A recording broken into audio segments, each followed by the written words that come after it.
नमस्कार। चुनाव की समीक्षा को लेकर हमारा ये खास पेशकश रणनीति में आपका स्वागत है और हम बात कर रहे हैं दुर्ग संभाग की सीटों की। दुर्ग संभाग की 20 सीटों की चर्चा हम लगातार जारी रखे हुए हैं। दुर्ग संभाग का एक संक्षिप्त परिचय मैं आपके सामने रख दूं, फिर चर्चा को सीटवार आगे बढ़ाएंगे। तो दुर्ग संभाग में है 20 सीटें और इन 20 सीटों में केवल 2 सीटें ही थी भाजपा के पास। भाजपा के पास केवल 2 सीटें हैं। एक सीट जनता कांग्रेस जोगी की 2018 में जीतने में सफल हुई थी, लेकिन उपचुनाव में वो सीट भी हाथ से जाती रही। 17 सीटों पर कांग्रेस का कब्जा है, 2 सीटों पर भाजपा का कब्जा है और 1 सीटें जेसीसी जेके को मिली थी। इस तरीके के समीकरण के साथ दुर्ग संभाग, यहां मुख्यमंत्री समेत 6 मंत्रियों के प्रतिष्ठा दांव पर लगी हुई है। मुख्यमंत्री स्वयं चुनाव लड़ रहे हैं। पूर्व मुख्यमंत्री डॉक्टर रमन सिंह भी इसी संभाग से आते हैं और इसलिए काफी महत्वपूर्ण हो गई है इस संभाग की सीटें। कुल 7 वीआईपी सीटें हैं, जिसमें दुर्ग, पाटन, राजनांदगांव, डोंडी लोहारा, साजा और नवागढ़ भी शामिल है। तो इस तरीके से दुर्ग संभाग काफी महत्वपूर्ण राजनीतिक लिहाज से, और 20 सीटों में 17 सीटें कांग्रेस के पास है। इसलिए अपने प्रदर्शन को फिर से कायम रखना कांग्रेस के लिए एक बड़ी चुनौती होगी। चर्चा को आगे बढ़ाते हैं। वीआईपी सीटों की चर्चा हम लगातार कर रहे थे, तो दुर्ग जिले की सीटों पर आगे बातचीत करते हैं। हमारे साथ तीनों एक्सपर्ट जुड़े हुए हैं। राम अवतार तिवारी जी भी हैं, मनोज अग्रवाल जी भी हैं, मुरारी मिश्रा जी भी हैं। तो तीनों मेहमान हमारे साथ लगातार जुड़े हुए हैं। सीटों के बारे में बात हम कर रहे थे, पाटन की हम चर्चा कर चुके हैं। दुर्ग जिले की जो सीटें और बाकी बस्ती हैं, उसमें दुर्ग ग्रामीण है, अहिरवारा है, भिलाई नगर है और दुर्ग शहर है। इस तरीके की सीटें हैं। तो दुर्ग जिलेवार चर्चा की टिप्पणी हम ले लेते हैं। सबसे पहले मुरारी मिश्रा जी से शुरुआत करते हैं। मुरारी जी, दुर्ग जिले की सीटों में पाटन की चर्चा हमने कर ली, लेकिन बाकी सीटों की बात करें तो वो भी काफी महत्वपूर्ण है। भिलाई नगर, उसमें वीआईपी सीट है। दुर्ग ग्रामीण जो है वो ताम्रध्वज साहू की प्रतिष्ठा दांव में लगी हुई है। ये पूरी जो सीटें हैं 6 जिले में, उसको किस ढंग से देखते हैं? क्या क्या आकलन है इस 6 सीटों को लेकर आपका? देखिए, पाटन की तो चर्चा हम कर चुके हैं जी। अहिरवारा सीट में मंत्री रुद्र गुरु जी अहिरवारा सीट छोड़ के बेमेतरा जिला की सुरक्षित सीट नवागढ़ गए हैं। इसका नुकसान दोनों जगह हुआ है। आप ये मान के चलिए, दुर्ग संभाग की दोनों सीटें हैं, नुकसान हुआ है, निश्चित रूप से नुकसान हुआ है। यहाँ पे मैं भारतीय जनता पार्टी के जो पुराने शिक्षक रहे, पुराने एमएलए रहे, कोरसेवाड़ा जी, उनको मैं एज देता हूं। मैं आपकी भिलाई में पिछला चुनाव बहुत कम मार्जिन हुआ था, 2,500 के आसपास, 2-2,500 के आसपास का मार्जिन था। देवेंद्र यादव जी चुनाव जीते थे, जिसमें जो टाउनशिप का एरिया था वो भी प्रेम प्रकाश पांडे जी को जो लीज वाला मामला था, भिलाई का लीज वाला, भिलाई स्टील प्लांट के लीज का जो घर का मामला था, उसमें उनकी स्पष्टवादिता के कारण उनको नुकसान उठाना पड़ा। इस बार मैं प्रेम प्रकाश पांडे जी को ही एज देता हूं। मैं दुर्ग शहर में कांटे की लड़ाई है मोहन जी, जोरदार लड़ाई है। और दुर्ग ग्रामीण जो ताम्रध्वज साहू जी लड़ रहे हैं, यहाँ पे भारतीय जनता पार्टी ने ललित चंद्राकर जी को टिकट दिया, जिनको कोई एक्सपीरियंस नहीं चुनाव लड़ने का। वो युवा मोर्चा के नेता है, नया प्रत्याशी है, लेकिन यहाँ पे एंटी इनकम्बेंसी का सामना ताम्रध्वज साहू जी को बिल्कुल झेलना पड़ रहा है। आप रिजल्ट देखिएगा, और बड़ा तकलीफ में है इस चुनाव में वो। और जहां तक वैशाली नगर है, भारतीय जनता पार्टी की परंपरागत सीट है, लेकिन जो रिकेश सेन प्रत्याशी बने हैं, 4-5 बार के पार्षद हैं, उनको भारतीय जनता पार्टी के नेताओं का उतना साथ नहीं मिल रहा है। संगीता शाह जी जो एक उद्योगपति की पत्नी है, वो निर्दलीय चुनाव लड़ रही हैं। वो कितना वोट पाती हैं, क्या फैक्टर है उनका, कुल मिला के अगर आप दुर्ग जिला की इन 5 सीटों का आप अध्ययन करेंगे तो 5 में 1 सीट वैशाली नगर भाजपा के पास थी। भारतीय जनता पार्टी यहाँ पे गेन करेगी, मान के चलिए। अब वो 2 होगा कि 3 होगा, आप देखते जाइए, लेकिन अच्छा प्रदर्शन होगा। अब आइए आप बेमेतरा जिला की नहीं आएंगे, उसमें आएंगे। पहले दुर्ग की हम चर्चा कर लें। अब राम अवतार तिवारी जी से समझ लेते हैं। राम अवतार जी, 6 सीट में जो एज है वैशाली नगर को छोड़ के वो कांग्रेस के पक्ष में है। पूरी सीटें यानी 5 सीटें कांग्रेस जीत चुकी है 2018 में। क्या वो प्रदर्शन को कामयाब फिर से कायम रख पाएगी क्या? ये चुनौतीपूर्ण तो है कांग्रेस के सामने, क्योंकि दुर्ग शहर में भी कांग्रेस के आपस के झगड़े चल रहे थे। उसके कारण अरुण बोरा जी को थोड़ी तकलीफ हुई। उधर ग्रामीण में ताम्रध्वज साहू जी बेहतर, उनके लिए ठीक अनुकूल है, मगर थोड़ी बहुत नाराजगी थी, फिर भी उनकी जीतने की संभावना है। उसी तरह अहिवारा में जो अहिवारा की खबरें आ रही है और वैशाली नगर की, वो कांग्रेस के लिए उत्साहजनक नहीं है। दोनों जगह क्या होता है ये तो बाद में पता चलेगा। सबसे चर्चित भिलाई अहिवारा में तो चुनाव महापौर है, तो महापौर के वो ग्रामीण इलाका जो है वहां पर कांग्रेस मजबूत है। शहरी इलाका क्योंकि महापौर रहे हैं तो नाराजगी है, मानी जा रही है। और एक राजमहंत है, तो राजमहंत का जो उनका फायदा हो सकता है, उनका पूर्व विधायक है, व्यवहार कुशल है, उसका फायदा हो सकता है। तो दोनों की भी टक्कर है। टक्कर में मगर भाजपा कहीं न कहीं अप है, ऐसा दिखता है। अब भिलाई में ही सबसे ज्यादा रोचक है लड़ाई। एक तरफ प्रेम प्रकाश जैसा दिग्गज नेता और एक युवा नेता की जो लड़ाई हो रही है, अच्छी फाइट हो रही है, जो खबरें आ रही है। और इसमें ये माना जा रहा है कि कांग्रेस का जो युवा वर्ग है उसके साथ जुड़ा हुआ है। विवाद होने के बावजूद भी उसके पास एक टीम है, उस टीम का फायदा मिल सकता है। हालांकि उसकी छवि खराब करने की कोशिश बहुत सारे तरीके से भाजपा ने की है, मगर उसका फायदा मिल पाएगा या नहीं मिल पाएगा ये आने वाले कल में देखना पड़ेगा। ठीक है, तो काफी महत्वपूर्ण सीटें हैं और यहाँ पर वोटिंग ट्रेंड भी हमें जो दिखाई दे रहा है उसमें ज्यादा परिवर्तन 2018 से दिखाई नहीं दे रहा। उसी के आसपास वोटिंग हुई है ऐसी जानकारी मिल रही है। लेकिन वीआईपी सीटें दुर्ग ग्रामीण और भिलाई नगर है, जहां पर परिणाम क्या होगा इस पर सबकी निगाहें हैं। ताम्रध्वज साहू जो है एक बड़े कांग्रेस नेता, साहू लीडर के रूप में उन्हें पेश किया गया है, तो उसका क्या फायदा मिलता है दुर्ग में, ये देखने वाली बात होगी। मनोज जी के पास चलते हैं। मनोज जी, दुर्ग जिले के इन सीटों में पाटन को हम चर्चा कर चुके हैं, तो अलग रख के आपका क्या आकलन है इन 5 सीटों में? भिलाई नगर, वैशाली नगर, ये स्थिति तो बीजेपी के फेवर में दिखाई दे रही है पूरा का पूरा। अभी भिलाई नगर की स्थिति में जो युवा देवेंद्र यादव है उसकी स्थिति अभी लगातार खराब हुई है। कुर्सी पार क्षेत्र में, भिलाई नगर का एक क्षेत्र है कुर्सी पार, जहाँ एक बड़ी आबादी, बड़े मतदाता वर्ग है। वहाँ कुछ दिनों पहले इसी बात को लेकर, कुछ बोलना नहीं चाहिए मुझे सार्वजनिक तौर पर, एक सिख युवक की हत्या कर दी गई थी। और वो पूरा सिख परिवार जो वहाँ के गुरुद्वारा प्रबंधक कमेटी के उसके अध्यक्ष के बेटे की हत्या हो गई थी।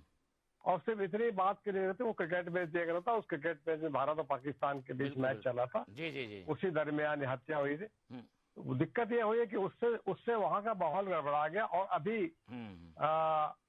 जो जिसके नाम से बहुत ख्याति है, तपन सरकार करके एक नामी गिरामी जो है, वो डॉन जेल से बैठकर भी वो अपनी सत्ता चलाता था, वो अभी प्रचार में निकल गया था। तो ये बीजेपी के लोगों को एक प्लस मिला कि अपराध और शराबखोरी, नशाखोरी को यदि समाप्त करना है, भिलाई एक एजुकेशन हब है, अगर उसको बचाना है तब तो भारतीय जनता पार्टी को विजयी बनाए। और भारतीय जनता पार्टी की संगठन शैली, प्रेम प्रकाश की व्यक्तिगत संगठन क्षमता इतनी मजबूत है कि वो काफी हद तक जो है वो अभी देवेंद्र यादव से आगे चल रहा है। और हालांकि आप स्पष्ट तौर पर तो नहीं कर सकते, लेकिन मेरा अनुमान है और जो जितना मैंने आकलन किया उस हिसाब से प्रेम प्रकाश की जीतने की काफी संभावना है। नहीं, ये तपन सरकार वाला फैक्टर क्या कांग्रेस को नुकसान पहुंचा रहा है? कौन सा वाला? तपन सरकार ने प्रचार किया बता रहे हैं आप। हाँ, तपन सरकार तो आप पूरा प्रदेश जानता है तपन सरकार को जी। दूसरी चीज ये जो हत्या हुई है, कुर्सी पार की वजह से प्रेम प्रकाश हमेशा जीतते रहे हैं और वही की वजह से वो हारते रहे हैं। इस बार कुर्सी पार में ये माहौल बनाने में कामयाब हो गए, क्योंकि कुर्सी पार का ही युवक था जिसकी हत्या की गई थी। और उसकी हत्या करने में कुछ मुस्लिम युवकों के साथ थे। तो वो माहौल बनाने में कामयाब हो गए कि अगर फिर से कांग्रेस जीतती है तो स्थिति इसी तरीके की रहेगी और अपराध जैसी स्थिति रहेगी। यहाँ पर बहुत सारे खुले मैदान है। अब बोलना नहीं चाहिए भिलाई के बारे में कि जो है वो लोग खुले मैदान में शराब पीना और अपने जोड़ी में बैठे रहना, वो यहाँ के लोगों को सूट नहीं कर रहा है एक्चुअली में। ये क्या हत्याकांड का असर पड़ा है चुनाव में? ये एक अहम मुद्दा रहा है माने? बहुत ज्यादा कुर्सीपार क्षेत्र में तो पूरा रहा है और 100% रहा है कुर्सीपार क्षेत्र में। और सबसे ज्यादा जो प्लस और अभी आया, जो भारतीय जनता पार्टी का जो एक घोषणा पत्र महतारी वंदन जो 12,000 रुपए वाला था, वो जबरदस्त क्लिक किया है। वो तो शायद मेरे ख्याल से पूरे प्रदेश में किया हुआ, लेकिन यहाँ पर भी मतलब टाउनशिप में भी बहुत जबरदस्त क्लिक किया है कि महिलाएं जो है वो खुश थे। लेकिन बाद में 15,000 का है, लेकिन 12,000 का जो आपका जो योजना थी वो बहुत ज्यादा क्लिक करी।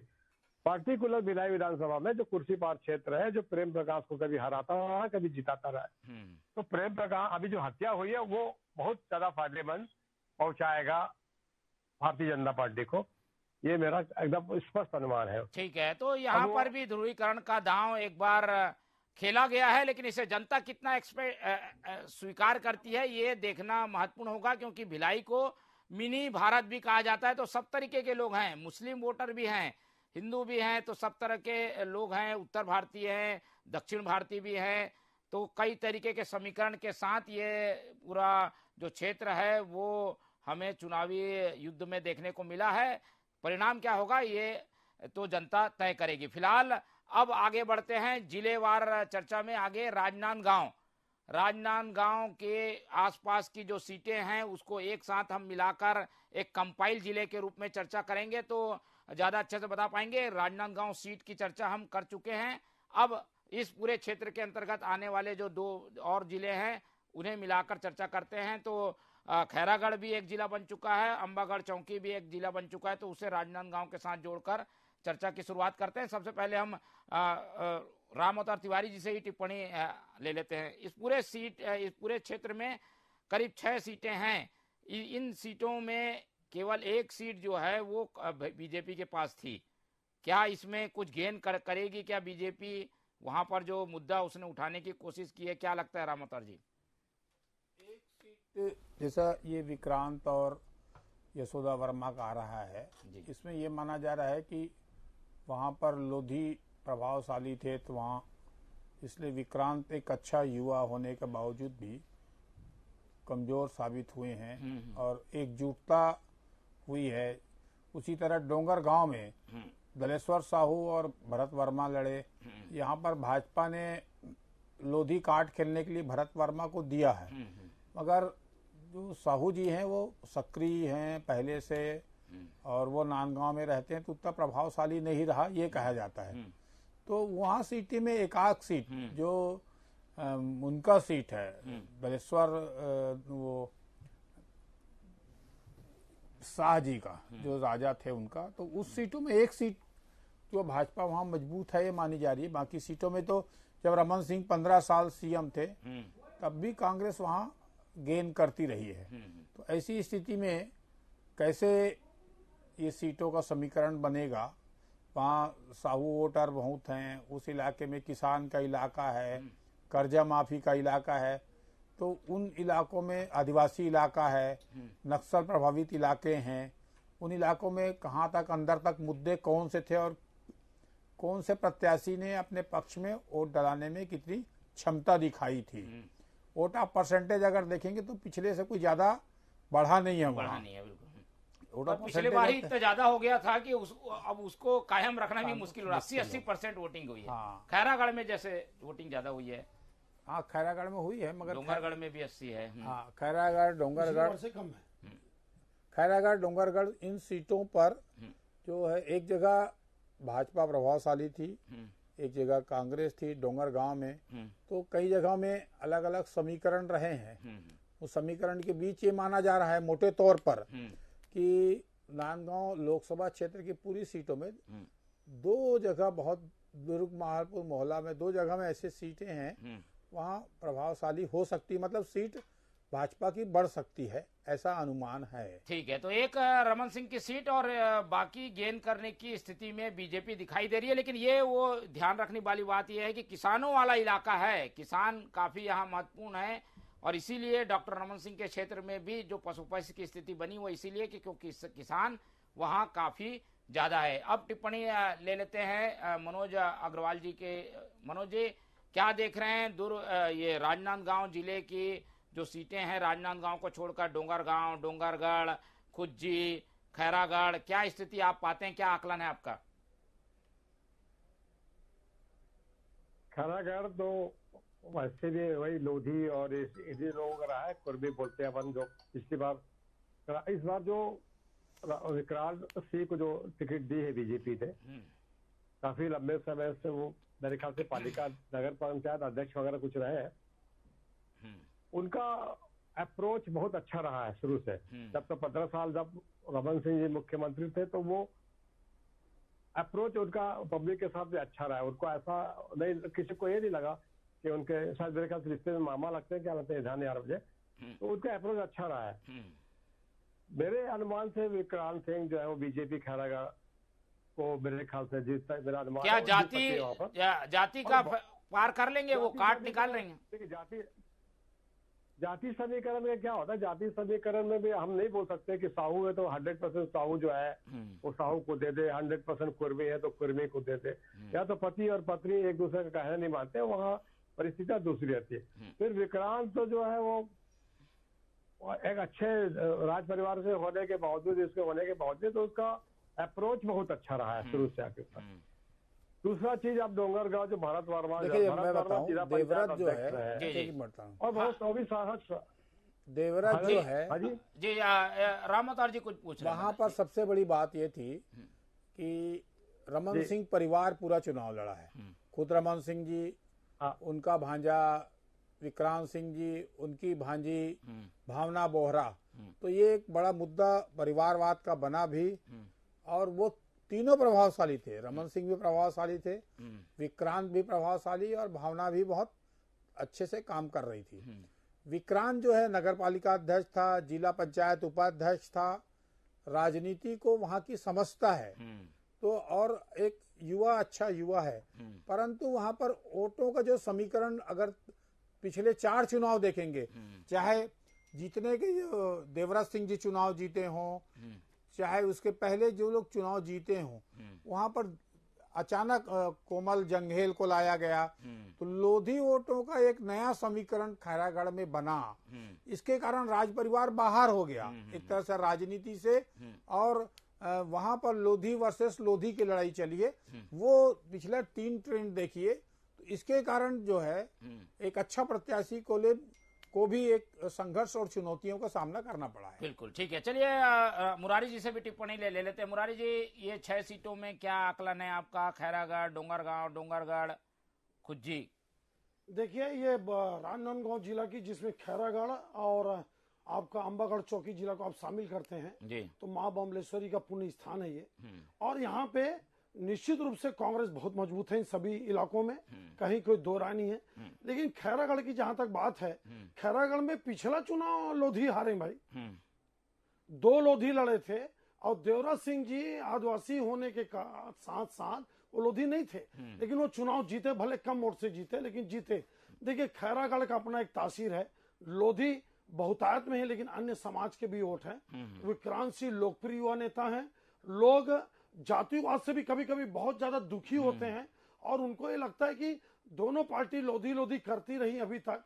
और पहली बार भारतीय जनता पार्टी ने एक नया प्रयोग किया, यहाँ पे लोधी को ना देके डोंगरगांव में लोधी को दिया, क्योंकि खैरागढ़, डोंगरगढ़ और डोंगरगांव ये तीनों सीट लोधी बहुल इलाके हैं। और अगर आप साझा को भी जोड़ते हैं तो साझा को भी जोड़ लीजिए आप। तो मेरे को लगता है कि निश्चित रूप से विक्रांत सिंह को एज है यहाँ पे।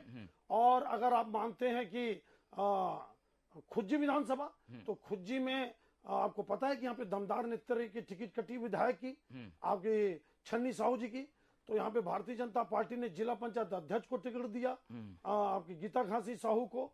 जोरदार संघर्ष है यहाँ पे भी। मोहला मानपुर में भी जबरदस्त संघर्ष देखने को मिलेगा। मोटा माटी अगर आपको मैं बता दूं तो डोंगरगांव में कांग्रेस मजबूत दिखती है। इंद्र शाह मंडावी जी खुद एक मजबूत नेता है, लेकिन आप ये मान के चलिए मोहन जी कि जहां पे भारतीय जनता पार्टी की एक सीट थी और एक सीट जेसीसी की थी जो कि कांग्रेस की, भारतीय जनता पार्टी 2 या 3 सीट भी जीत सकती है। यहाँ पे भारतीय जनता पार्टी यहाँ पे गेन करेगी, ये मैं आपको एक मोटा माटी एक अनुमान बोल सकता हूँ, क्योंकि समय कम है। अगर समय रहता तो एक एक सीट का बहुत विस्तृत अध्ययन करते।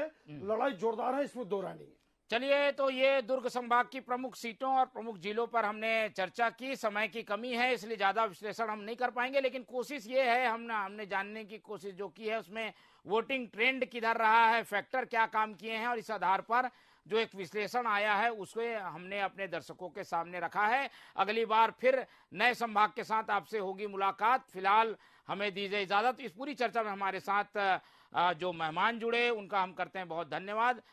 तो धन्यवाद के साथ आप लोग से उम्मीद रखते हैं देखते रहिए टीवी 24। मुझे दीजिए इजाजत, नमस्कार।